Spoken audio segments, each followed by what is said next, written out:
하나님 말씀 출애굽기 14장 10절에서 14절까지 말씀 보도록 하겠습니다. 말씀 봉독해 드립니다. 바로가 가까이 올 때에 이스라엘 자손이 눈을 들어 본즉 애굽 사람들이 자기들 뒤에 이른지라. 이스라엘 자손이 심히 두려워하여 여호와께 부르짖고 그들이 또 모세에게 이르되 애굽에 매장지가 없어서 당신이 우리를 이끌어내어 이 강야에서 죽게 하느냐.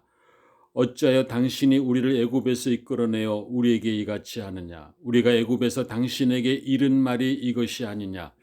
이르기를 우리를 내버려 두라. 우리가 애굽 사람을 섬길 것이라 하지 아니하더냐. 애굽 사람을 섬기는 것이 강야에서 죽는 것보다 낫겠노라. 모세가 백성에게 이르되 너희는 두려워하지 말고 가만히 서서 여호와께서 오늘 너희를 위하여 행하시는 구원을 보라. 너희가 오늘 본 애굽 사람을 영원히 다시 보지 아니하리라. 여호와께서 너희를 위하여 싸우시리니 너희는 가만히 있을지니라. 아멘. 자비로우신 아버지 하나님, 이 시간도 저희들로 하여금 말씀 앞에 서게 하시니 감사합니다. 이 시간도 오직 하나님의 영광이 드러나게 하시고 예배드리는 심령마다 주의 음성이 들려지는 시간 되게 하시고 깨달음의 역사가 있게 하여 주시옵소서. 시간 성령께서 강권적으로 인도하여 주옵소서. 예수님의 이름으로 기도드리옵나이다. 아멘. 여호와께서 행하시는 구원을 보라. 이런 제목의 말씀으로 이 시간도 우리에게 주시고자 하는 주의 말씀의 은혜를 함께 나누기로 합니다.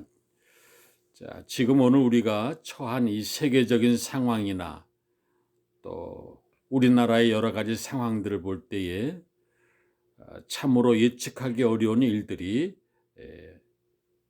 많이 놓여 있는 상황입니다.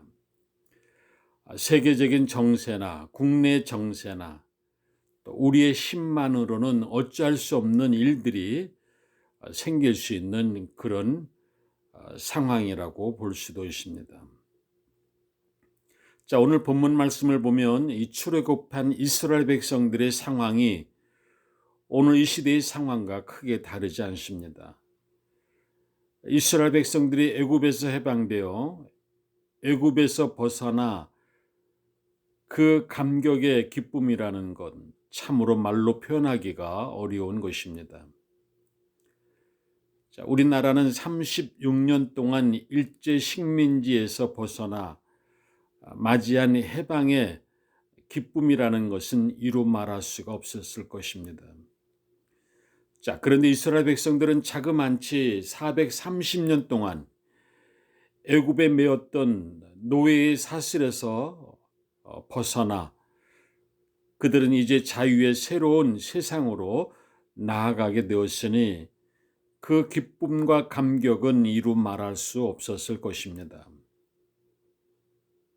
자, 그들 앞에는 젖과 꿀이 흐르는 언약의 땅이 기다리고 있었습니다.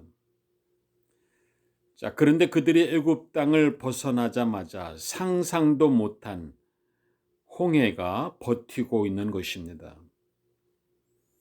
그래 출애굽기 14장 3절 하반절에 보면 그들이 그 땅에서 멀리 떠나 광야에 갇힌 바 되었다 하리라 라고 바로가 말합니다. 자, 광야에 갇힌 바 되었다. 꼼짝달싹 할 수 없는 그런 벼랑에 서게 되었다라고 하는 것입니다. 자, 이런 절망의 환경 속에서 이스라엘 백성들의 반응은 무엇입니까? 매장지가 없어서 우리를 여기까지 인도했느냐? 라고 비아냥거리며 따져 묻습니다. 또 애굽으로 돌아가겠다는 것입니다. 자, 이런 항의 절규는 홍해의 파도보다도 더 거칠게 저들의 마음을 강팍해 했습니다. 더 이상 살 희망도 없다라고 절규하고 있는 것입니다. 자, 여기서 선택은 두 가지의 길밖에는 없습니다. 하나는 자포자기하는 것입니다.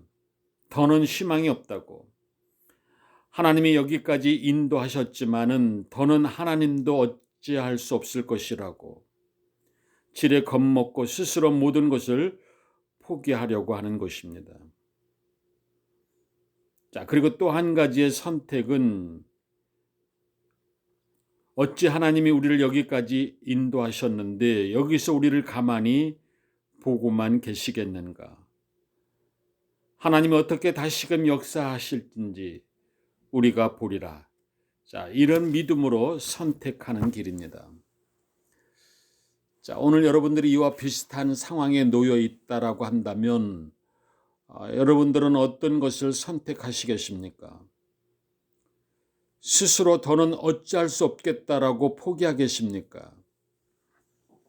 아니면 끝까지 하나님을 신뢰하고 하나님을 향한 믿음의 길을, 믿음의 끈을 놓지 않고 나아가겠습니까? 자, 그런데 불행하게도 이스라엘 백성들은 그런 상황에서 하나님을 바라보지 못하고 세상을 바라봄으로 말미암아 두려움과 공포에 놓여 있게 되어진 것입니다. 그리고 자신들 스스로가 분노를 표하게 되는 것입니다. 믿음이 아닌 불신앙으로 나간 것입니다. 진퇴양난의 어려움이 닥칠 때 무엇보다도 경계할 것은 바로 두려움입니다. 두려움은 우리의 기도를 가로막습니다. 이스라엘 백성들이 몹시도 두려워하고 있는 상황입니다. 하나님의 인도하심으로 여기까지 왔거늘 그동안 수많은 이적 기사를 통해서 하나님께서 함께 하심을 보았거늘 낮에는 구름 기둥으로 밤에는 불 기둥으로 인도함을 받았거늘 하늘에서 내리는 만나를 통해서 배고픔을 채워 주셨거늘 자, 그럼에도 불구하고 지금 이들은 마치 하나님이 아니 계시는 것처럼 두려움과 공포심으로 떨고 있는 것입니다. 심히 두려워하여 여호와께 부르짖었다라고 말씀합니다. 자, 오늘 본문 10절에 바로가 가까이 올 때에 이스라엘 자손이 눈을 들어 본즉 애굽 사람들이 자기 뒤에 미친지라 이스라엘 자손이 심히 두려워하여 여호와께 부르짖고.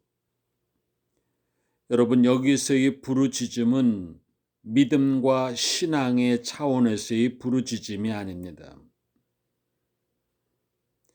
저들에게는 겨자씨 같은 믿음조차 없었습니다. 그들이 스스로 택한 두려움이 그들의 믿음과 신앙을 삼켜버렸습니다. 자, 이처럼 두려움은 믿음이 없는 곳에서 무서운 힘을 발휘하게 됩니다.